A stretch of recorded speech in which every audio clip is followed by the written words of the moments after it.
Si tu t'apprêtes, en tout cas, à oser tes ambitions au point de te lancer en politique, je me permettrai de te faire un certain nombre de rappels. Avant d'y aller, je suis Domani Doré, ancienne ministre parlementaire, femme politique, mentor de dirigeants qui désirent réussir leur premier pas en politique. Et ma mission que je me suis assignée, c'est de donner envie à près de 10 milliers de femmes africaines à croire en elles, à se lancer à la poursuite du pouvoir, dans l'exercice homme, dans la réflexion nécessaire à ce que nous voulons faire de notre continent. Pour revenir au petit rappel que je voudrais partager avec toi, c'est de se rendre compte que tant qu'on vit, on a une responsabilité qui est celle d'apporter sa contribution. L'autre rappel que je voudrais que tu inscrives dans ton carnet, c'est de te rendre compte que tes proches n'ont pas l'obligation de croire en tes rêves. Tes proches n'ont pas l'obligation de t'accompagner. Parce qu'en réalité, est-ce que tu as remarqué que même lorsque la personne part de bonnes intentions pour t'apporter des conseils ou en tout cas sa façon de voir, sa façon d'apporter son soutien, humainement, nous avons parfois l'impression que la personne n'en fait pas assez. C'est pourquoi je dis souvent qu'il faut attendre de soi plus que ce qu'on attend des autres, car les autres accompagnent nos efforts. Deuxième rappel que je voudrais que tu inscrives également, c'est le fait de te rendre compte que les choses ne seront pas faciles et c'est bon que ce ne soit pas facile. À ce que je sache, on n'est pas là pour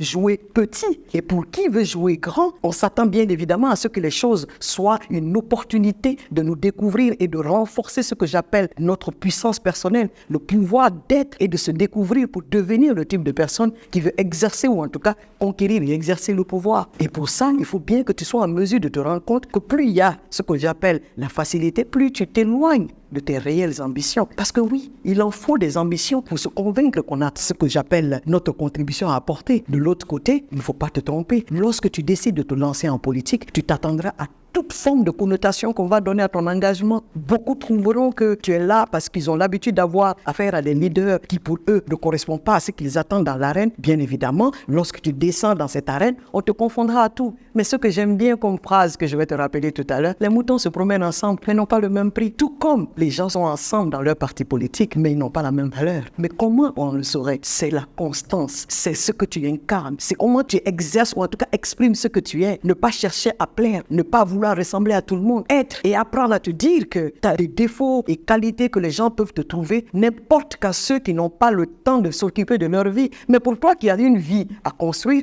tu sais que tout défi, défaut ou en tout cas qualité ou tout autre est à ce qu'on appelle l'extrême. Lorsque tu te déploies extrêmement, ça devient nuisible. Le plus important, c'est de trouver le juste équilibre pour être en mesure en tout cas, d'apporter la personne qu'il faut à tes rêves et à tes ambitions.